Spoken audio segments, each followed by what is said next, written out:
Good afternoon, my name is Claire Sharman and this is my oral rhetorical analysis of Winston Churchill's famous "We Shall Not Surrender" speech from the movie Darkest Hour. The movie is set at the beginning of World War I and we're introduced to our main characters Winston Churchill and Neville Chamberlain in May of 1940, just as the war is beginning to progress further and the German invasion of the Western European countries is threatening the UK. So Neville Chamberlain at the beginning of the movie is removed from power as the Prime Minister and Sir Winston Churchill is sworn in. However, there is a severe lack of trust and lack of support and faith in his ability to lead and his suitability to run the peace negotiations for the country.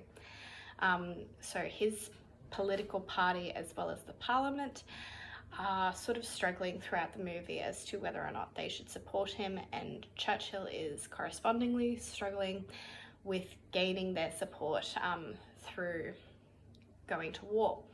So the famous speech is at the very end of the movie. It's the final scene and it's sort of the climactic point of his parliamentary career in the movie.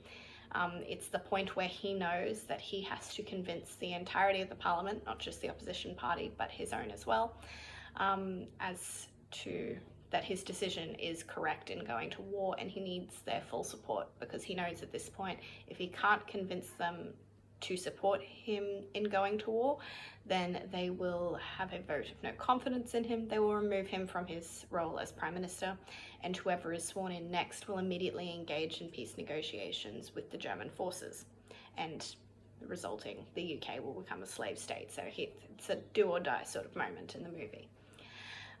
So it's a very powerful speech, and there's it draws on a lot of mythos appeals and a lot of pathos appeals. So it's really appealing to the country as a whole, as well as the parliaments as a whole, and their lack of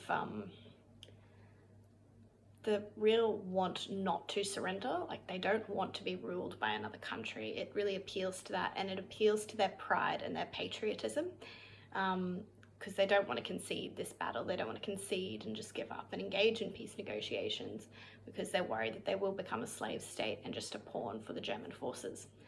And Churchill really draws on that through his appeals to mythos and pathos, and he emphasizes those points with a lot of alliteration and assonance, phrases like the grip of the Gestapo or the odious apparatus of the Nazi regime.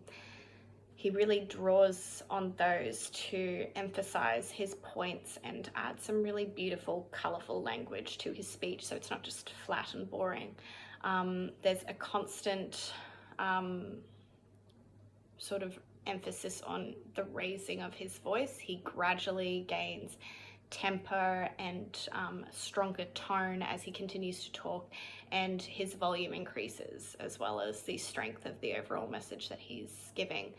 And the strongest rhetorical technique in the entire speech is the very famous anaphora, the "We shall not flag or fail, we shall go on to the end, we shall fight in France, we shall fight on the seas and oceans, we shall fight with growing confidence and growing strength in the air, we shall defend our island whatever the cost may be, we shall fight on the beaches, we shall fight on the landing grounds, we shall fight in the fields and in the streets, we shall fight in the hills, we shall never surrender."